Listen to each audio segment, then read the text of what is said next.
शाहीर तेजत पवारांचा जमलेल्या सर्व रसिक प्रेक्षकांना शाहीर विमानाचा मुजरा माझा हा आवाज तुमच्यापर्यंत पोहोचवण्याचं अगदी तंतोतंत आणि निर्मळ मनाने जे कार्य करत आहे असे आमचे साऊंडवाले दादा जे नेहमीच आम्हाला मदत करत असतात आमचे राजेश दादा पड्याळ यांना शाहीर विमानाचा मुजरा करते.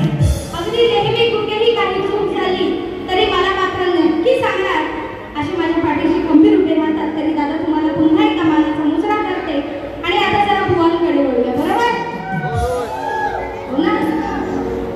आता वळते बुवांकडे अशी वळते. बुवा मी तुमच्याकडे वळते तुम्हाला लय कळते. मला वाटलं नव्हतं एवढे कळते.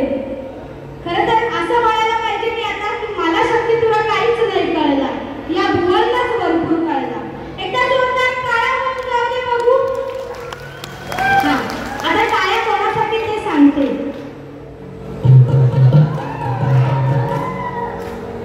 यांच्यासाठी.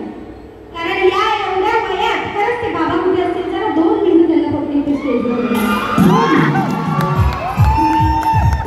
कारण या वयात ही एनर्जी आणि हा स्टॅमिना यांना मुलींमध्ये ना नाचणाऱ्या मुलांमध्ये. पण जो तुमच्यामध्ये तुम्हाला सलाम या शाहीर तेजत पवारांचा सलाम. आणि हे पाहिजे नाचत हे आज तुम्ही दाखवून दिलं बुवा त्याबद्दल खरंच तुमचं मनापासून अभिनंदन. आणि हे आज आम्हालाही बघायला मिळालं. आणि अर्थात ती चिमुकली मुलं जी नाचत होती तुफान तुफान मजा आली. म्हणजे मी सांगते ना अगदी सगळ्यांचे कॅमेरे होते जसे आमचे सगळे वादक म्हणाले आज तक वाले स्टार प्रवाहवाले झी मराठीवाले सगळे न्यूजवाले असे मोबाईल घेऊन होते. पण जिथे बुवा तू मला अंगुराचा जिथे मला घेतलास ना बुवा तिथे सगळ्यांचे कॅमेरे बंद झाले. खरं सांगते हे एवढं सुरू होतं ना तोपर्यंत खूप सुंदर चालू होतं. पण माईक हातात घेतल्यानंतर याचा एक निष्काळजीपणा काय स्केल न घेणं हे आहे. तुम्ही म्हणता ना की मॅडम मी तुम्हाला मानतो की तुमचं नाव आहे ठीक आहे मी नाही समजत पण तुम्ही म्हणता म्हणून तुम्हाला एक ती चूक सांगते की वादक अतिशय हुशार आहेत तुमचे. साहिल या त्यांच्या कीबोर्ड मास्टरसाठी एकदा जोरदार टाळ्या होतो कारण त्याची ओळख त्यांनी करून दिली. परंतु रसिक हो तो डोळ्याने जरी अंध असला तरी त्याच्या हातात मात्र कमालीची जादू आहे. कमालीची जादू आहे. आणि साहिल तुला आणि तुझ्या ताईचा साष्टांग दंडवत. कारण साहिलने बऱ्याचदा मला फोन केला ताई तू खूप छान गातेस मला एकदा तरी तुझ्यासोबत वाजवायचंय. नक्कीच साहिल आपण नक्कीच याचा विचार करू. आणि आता पुन्हा एकदा बुवांकडे वळूया. तर बुवांचं ते मळा अंगुराचा जमलं नाही बुवा आणि त्याच्यावर जे लिहून आणलेलं ठीक आहे चुकलो तर चुकलो की अहो रंगमंच आहे काय कोण मान कापतंय. चाल चुकलात किंवा स्केल चुकलात म्हणून ते मी तिथून तलवार आणून मान कापणार होते का नाही. पण पूर्ण तर करायचं. 2 ओळी गायलात आणि नंतर मी स्तवनला सुरुवात करतो. बाई स्तवन आहे काय असं ती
किती मोठं ना, चाली पकडून मी चाली गाई म्हणा म्हणून बाई. अरे बुवा तुला तुझ्या चाली धड गाता येत नाही, तू माझ्या चाली काय धड यारा हो यारा तेरी अदा हो मारा. गाण्याची चाल आधीच गाऊन दाखवलं होतं. ही दुसरी चूक की तुम्ही चाली ऐकत नाही आणि तेव्हा बोलता की मी चाली गाऊनच नाही दाखवले. गण बुवाचा होता. तू जब जब मुझको पुकारे मैं थोड़ी आरतियां किनारे हर पल तेरा रास्ता निहारे दिल लगी मन तेरे किनारे मुझे सीधे से लगा मुझे आंखों में बसा ले मेरे भोले साथिया तुझे दिल दे दिया तेरा दिल दे दिया. तुम्ही गाण्याला कापत नाही, मी सुद्धा तुमच्या गाण्याला कापणार नाही, पण मी चाल गाऊन दाखवली. गाण्याचा शेवट करता हुआ तो शेवटी परत ध्रुवपद घ्यायचं असतं आणि मग शेवट करायचं. नाही तर आपला कीबोर्डवाला M2 वाजवतोय, बेंजोवाला M2 वाजवतोय आणि मग भिंता भिंता टाकून दिलं मग लगेच गाणं. तसं नाही होत. गाण्याचा शेवट व्यवस्थित करा आणि नंतर आले गवळणीवर. म्हणतात शब्दपुऱ्याची खरी सुरुवात ही गवळणीपासून होते. हो मग स्तवन आणि गण कशाला घेता? मी याला झोप बाऱ्या करता कशाला? नको ना, स्तवन गण घ्यायचंच नाही कशाला. आणि जिथून सुरुवात आहे तिथून सुरुवात करायची. भेंडी गवळण राहतं गवळणीपासून करा ना. मी लढायला काफी आहे एकटी. आता चॅलेंज दुसरा चॅलेंज. पहिलं चॅलेंज एक्सेप्ट केलं, त्याचे शब्द सांगेल पण अजिबात नाही ते जाणलं. दुसरा चॅलेंज स्वर नको, नको स्वर, वाद्य पण नको. एकटी गाऊन तुला हरवीन बुवा. आहे तुझ्या ताकद एकटा येऊन येते गाशी. नाच सुंदर आहे, वाद्यवृंद सुंदर आहे म्हणून तू आहेस. एकटा फिर मग बघू तू कोण आहेस. त्यानंतर बुवा म्हणतात की कानावर चढला. बाई म्हणाल्या की काना हंडी फोडणार तुझ्या गोकुळाष्टमीला, पण कानावर चढणार, होल पाडणार हे बाई सांगायला विसरल्या. बरोबर ना? हे तर बरोबर आहे. कानावर चढणार, होल पण पाडणार, पण कोणावर चढणार हे तुम्ही सांगायला विसरले. आलं लक्षात? माझा विषय नीट लक्षात घ्या. जर मी सांगायला विसरले ना की कानात चढणार आहे ते, मग तुम्ही सांगायला विसरलात की तो कोणावर चढणार आहे. तो त्याच्यावर चढत नाही, तो त्याच्याच साथीदारांवर चढतो. हे लक्षात घ्या. हंडीला होल पाडतो, पहिली दहीहंडी घरात साजरी करतो. आईच्या हंडीला होल पाडतो. आईची हंडी असते लटकवलेली वर शिंक्यावर. साथीदारांवर चढून तिला होल पाडणार. मी उत्तर दिलं. अरे लक्षात शाहीर याला बोलतात भेद, याला बोलतात शक्ती तुरा. आणि हंडी विषय काढला तुम्ही, त्या हंडीला पण तुमच्या उत्तर दिलं. बुवाने काय गवळण केलं? 7 जन्माच्या भेटी तुझ्या तुझ्याच साठी सखी सजनी आलो यमुना काठी. मुरलीच्या माझ्या नादाने आलीस माझ्या तू पाठी. बरोबर? आता ऐका शब्द. 7 जन्माच्या भेटी तुझ्याच साठी सखे साजणी आलो यमुना काठी. अरे जर काया काया सावळ्या श्रीहरी, जर माझ्यासाठी तू यमुनेच्या काठी येतोस तर तुझ्या मुरलीच्या नादाने मी तुझ्या पाठी काय यावं? मी तुझ्या पाठी काय येईन? याला म्हणतात गवळणीची कटिंग. खूप हुआ नाही जमलं, अजिबात नाही जमलं. आधी पहिल्या वाक्यात सांगते की मी आलो तुझ्या पाठी आणि नंतर म्हणते मुरलीच्या नादाने तू येतेस माझ्या पाठी. नक्की कोण कोणाच्या पाठी येते ठरवा आणि तुम्ही आता कोणाच्या पाठी येते आधी बघा. मला गवळणीची काढ द्या. असो गवळणीमध्ये बाई म्हणते माझ्या बोलाकडे लक्ष द्या. बोलाकडे बुवान गवळण काय लिहून आणलेली? पोलाची. हा विषयवर पोलाची गवळण या लिहून आणणारच होती. आता माझ्या बोलण्याने आणि न बोलण्याने बुवा तू गवळण घेणार नव्हतास. तू तीच गवळण घेतली असतीस. फक्त निमित्त भेटलं बाई म्हणाली माझ्या बोलाकडे लक्ष द्या. ते पण मी कधी घेतलं? गवळणीत नाही हो. शक्ती तुऱ्याचं जेव्हा शेवटचं शास्त्रीय पद घेतलं त्याच्यात म्हटलं की शाहिराने ऐकून घ्या तेजलचे बोल.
होंगी वो भी बताना पड़ेगा ना, हो की नाही?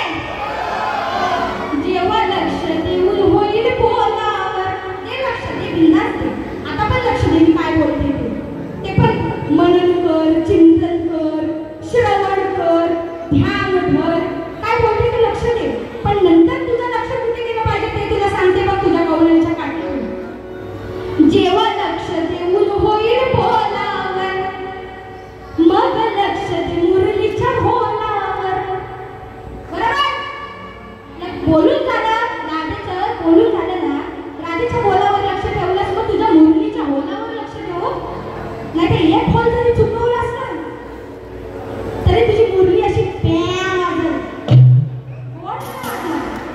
मग ती मुरली वाजायला तुझं होलावर तर व्यवस्थित लक्ष पाहिजे, तुझं बोट तुझ्याच मुरलीच्या होलावर.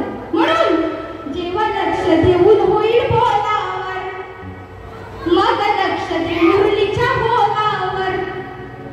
आधी नाचवीन कान तुला माझ्या तालावर. कारण की राधा मोठी आहे, हा शेवडा पोर एवढूसा, राधेसमोर हा एवढूसा शेवडा पोर आहे. मी म्हटलं काना असा नाच तरी काना असा नाचेल, काना मुरली वाजवेल, काना इथं झोप, काना झोपेल. मी म्हणेन तसं, तू बोलेगा वैसे नहीं, मैं बोलेगा वैसे. इसीलिए कृष्णाच्या पहिला राधा नाव लागतं, राधा कृष्ण उगाच नाही. आधी नाचवीन कान तुला माझ्या तालावर, मग देईन एक खेचून तुझ्या तालावर. आधी नाचवीन कान तुला माझ्या तालावर, मग देईन एक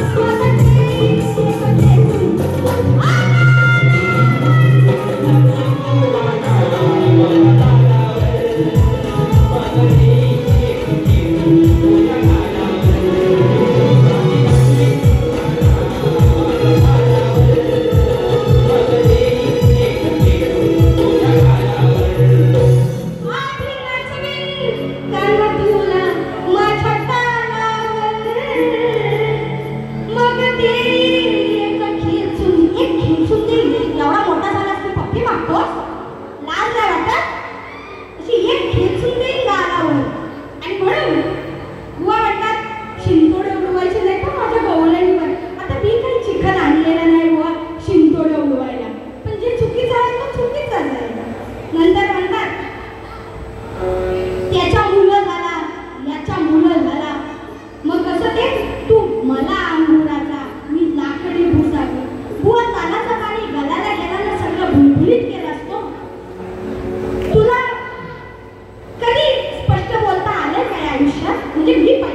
पण गुरु आहेत, माझ्याकडे सुद्धा ग्रंथ आहे. उगाच नाही ना तुम्ही म्हणताय नाव मोठं आहे तर उगाच नाही ना बुवा. आम्ही पण शास्त्र आधारे अभ्यास करतो.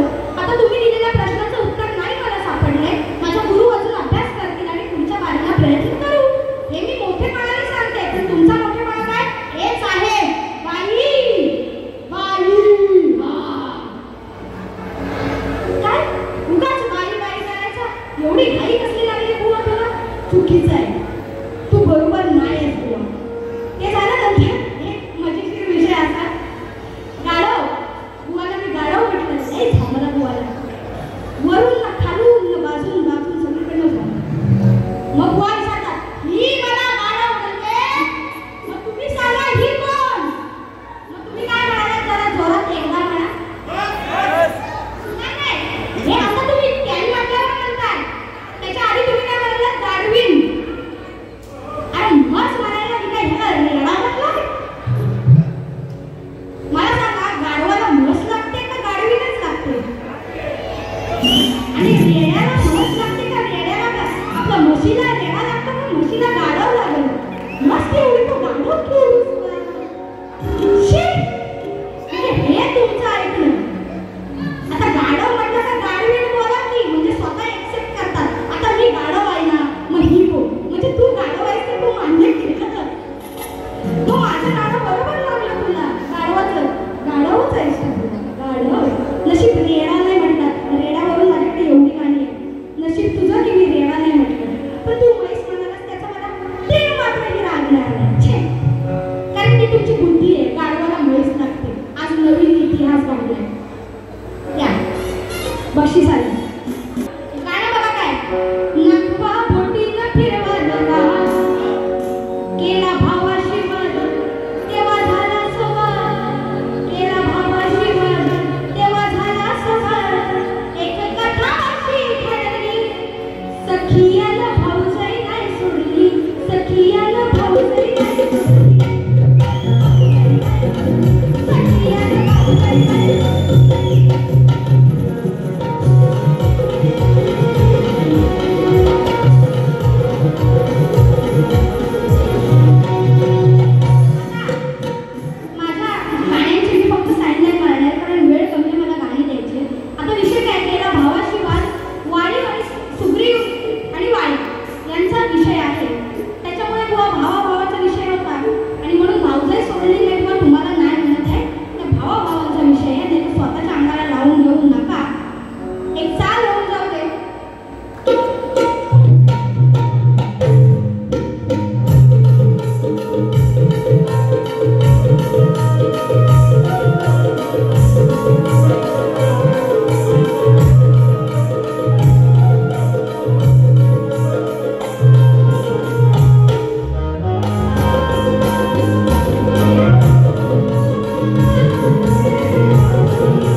वस्तुस्थिती पाहता आज आपण एक नारी म्हणून त्या नारीसाठी हे गाणं घेणं फार गरजेचं वाटलं, म्हणून फक्त उकडा मारणार आहे. गाणं खरं माझं गेल्या वर्षीचंच आहे, परंतु बऱ्याच जणांना भावलेलं आहे आणि म्हणून आज रसिका तुमच्या चरणाची हे माझं शेवटचं गीत आणि बुवांनाही सांगते की हे शेवटचं गीत आहे आणि यानंतर तुम्हाला बारी तुमच्या हातात मी देणार आहे. आणि म्हणून